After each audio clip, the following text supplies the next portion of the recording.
Hello students, plus one business study की class में आपका स्वागत है। मैं Umesh Kumar, lecture in commerce, government senior secondary school Birtungal, district Mandi. प्यारे बच्चों, आज जिस टॉपिक के बारे में हम बात करेंगे उसका नाम है संयुक्त हिंदू परिवार व्यवसाय, ज्वाइंट हिंदू फैमिली बिजनेस। संयुक्त हिंदू परिवार व्यवसाय के बारे में जानने से पहले हमें संयुक्त हिंदू परिवार का अर्थ समझना होगा। What is the meaning of joint Hindu family? Hindu कानून के अनुसार संयुक्त हिंदू परिवार से हमारा अभिप्राय व्यक्तियों के ऐसे समूह से है जो एक ही पूर्वज के वंशज हैं। इसके अंतर्गत अविवाहित पुत्रियों और पत्नियों को भी शामिल किया जाता है। संयुक्त हिंदू परिवार की दो विशेषताएं हैं। नंबर एक, सहभागिता, कॉपर-सिनरी। सहभागिता से अभिप्राय परिवार की पैतृक संपत्ति में सामूहिक स्वामित्व से होता है। सहभागिता कानून द्वारा उत्पन्न होती है, ना कि अनुबंध द्वारा। इसके अंतर्गत एक व्यक्ति को परिवार में जन्म लेते ही पारिवारिक संपत्ति में अधिकार मिल जाता है। इसे सहभागी कहते हैं। यह सदस्य परिवार की संपत्ति के विभाजन की मांग भी कर सकता है। नंबर दो, सामान्य संपत्ति, कॉमन प्रॉपर्टी। कानून के अनुसार संयुक्त हिंदू परिवार को संयुक्त अविभाजित या हिंदू अविभाजित परिवार के रूप में उसी स्वयं मान्यता मिलती है, जबकि परिवार के पास ऐसी संपत्ति हो जिसका प्रयोग परिवार के सभी सदस्यों के कल्याण के लिए होता हो। और सामान्य संपत्तियों में ये संपत्तियां शामिल की जाती है। नंबर एक, पैतृक संपत्ति। नंबर दो, पैतृक संपत्ति की सहायता से निर्मित संपत्ति। और नंबर तीन, व्यक्तिगत संपत्ति जिसे परिवार की संपत्ति मान लिया गया है। हिंदू विधान के संप्रदाय school of Hindu law, Hindu कानून के अनुसार हिंदू परिवार के नियंत्रण से संबंधित दो प्रमुख संप्रदाय होते हैं। नंबर एक, मिताक्षरा। मिताक्षरा के अनुसार प्रत्येक व्यक्ति को जन्म से ही अपने पिता की संयुक्त परिवार संपत्ति में हिस्सेदारी हासिल हो जाती है। यह संप्रदाय असम, बंगाल और उड़ीसा के कुछ भागों को छोड़कर के सारे भारत में प्रचलित है। इस संप्रदाय के अंतर्गत पुत्र का जन्म होते ही उसे अपने पिता के साथ पूर्वजों से प्राप्त संपत्ति में समान अधिकार प्राप्त हो जाता है। वह वयस्क होने पर पारिवारिक संपत्ति के विभाजन की मांग कर सकता है। नंबर दो, दाय भाग। यह संप्रदाय केवल असम, बंगाल और उड़ीसा के कुछ भागों में ही पाए जाते हैं। इसके अंतर्गत पुत्र को अपने जन्म के साथ किसी भी प्रकार की संपत्ति में कोई अधिकार प्राप्त नहीं होता। पैतृक संपत्ति पिता के जीवन काल में उसी के पूर्ण स्वामित्व में रहती है। पुत्र को संपत्ति में अधिकार पिता की मृत्यु के पश्चात ही प्राप्त होता है, यानी जब तक पिता जीवित है पुत्र संपत्ति के विभाजन की मांग नहीं कर सकता है। तो यह था संयुक्त हिंदू परिवार का अर्थ और उसके संप्रदाय। अब हम बात करेंगे संयुक्त हिंदू परिवार व्यवसाय की। तो संयुक्त हिंदू परिवार व्यवसाय का अर्थ, meaning of joint Hindu family. यह व्यवसाय संगठन का एक ऐसा स्वरूप है जो हिंदू अविभाजित परिवार यानी हिंदू अनडिवाइडेड फैमिली के सदस्यों द्वारा संयुक्त रूप से स्वामित्व में चलाया जाता है। इसे हिंदू अविभाजित पारिवारिक व्यवसाय के रूप में भी जाना जाता है। यानी संयुक्त हिंदू परिवार व्यवसाय का अर्थ व्यावसायिक संगठन के उस प्रारूप से है। इसके अंतर्गत एक संयुक्त हिंदू परिवार के सभी व्यक्ति मिलकर के परिवार के मुखिया या कर्ता के नियंत्रण में व्यापार करते हैं।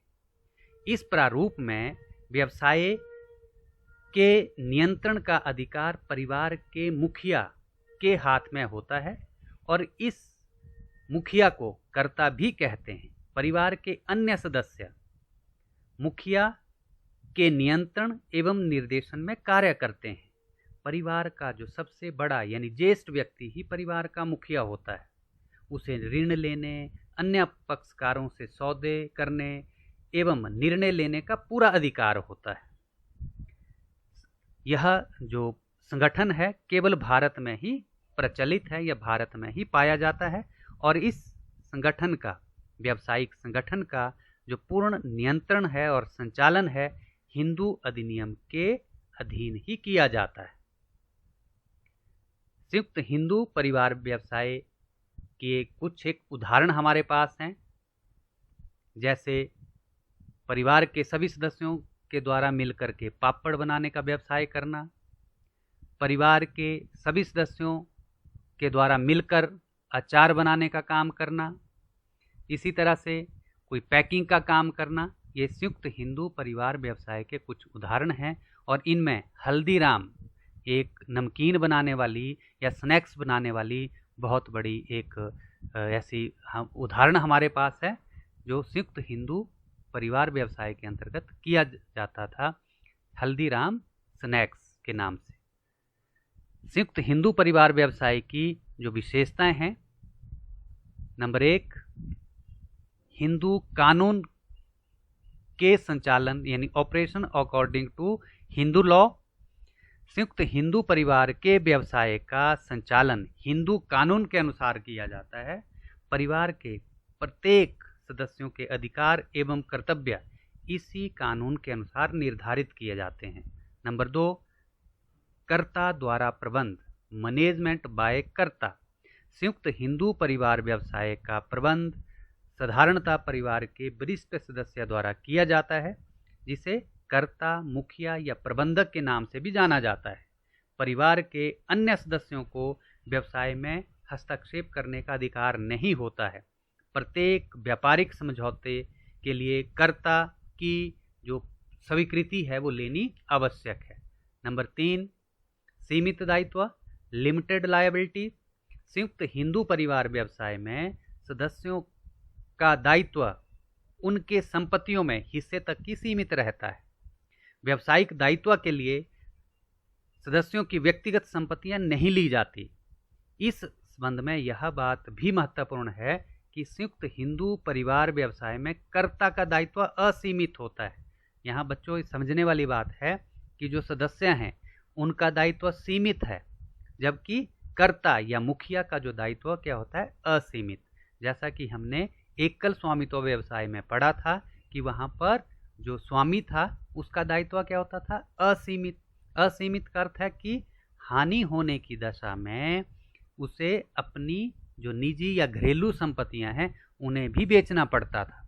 लेकिन यहाँ पर जो हिंदू परिवार व्यवसाय के सदस्य हैं उनका दायित्व सीमित है, जबकि कर्ता का दायित्व क्या है, असीमित है।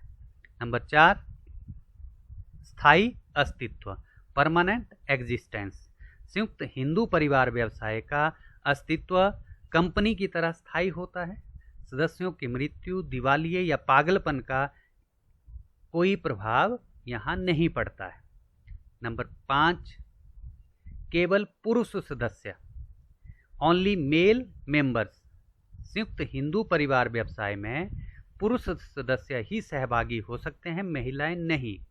लेकिन हिंदू उत्तराधिकार अधिनियम 1956 के अनुसार पुरुष सहभागी के मृत्यु पर या पुरुष उत्तराधिकारी के अभाव में स्त्री भी सहभागी हो सकती है। नंबर 6, जन्म से सदस्यता। संयुक्त हिंदू परिवार में एक शिशु को या बच्चे को जन्म से ही परिवार की संपत्ति में अधिकार मिल जाता है। ऐसा होने से वह स्वयं ही व्यवसाय का सदस्य भी बन जाता है। नंबर 7, पंजीकरण, रजिस्ट्रेशन। संयुक्त हिंदू परिवार के व्यवसाय के लिए किसी प्रकार के पंजीकरण की आवश्यकता नहीं होती। इसकी स्थापना के लिए किसी भी प्रकार की जो वैधानिक औपचारिकताएं हैं को पूरा नहीं करना पड़ता है। ना तो रजिस्ट्रेशन करवाना पड़ती है और ना ही कोई जो कानूनी औपचारिकताएं हैं या फॉर्मेलिटीज़ हैं उनको पूरा करना पड़ता है। इस व्यवसाय को हम आसानी से बिना किसी पंजीकरण के स्थापित कर सकते हैं। तो प्यारे बच्चों, ये था संयुक्त हिंदू परिवार व्यवसाय, उसका अर्थ और उसकी विशेषताएं। Thank you. प्यारे बच्चों, चैनल को सब्सक्राइब कीजिए, कमेंट कीजिए, लाइक कीजिए और शेयर कीजिए, और ऐसे ही अपना जो प्यार है और सुझाव देते रहिए। धन्यवाद। Thank you very much.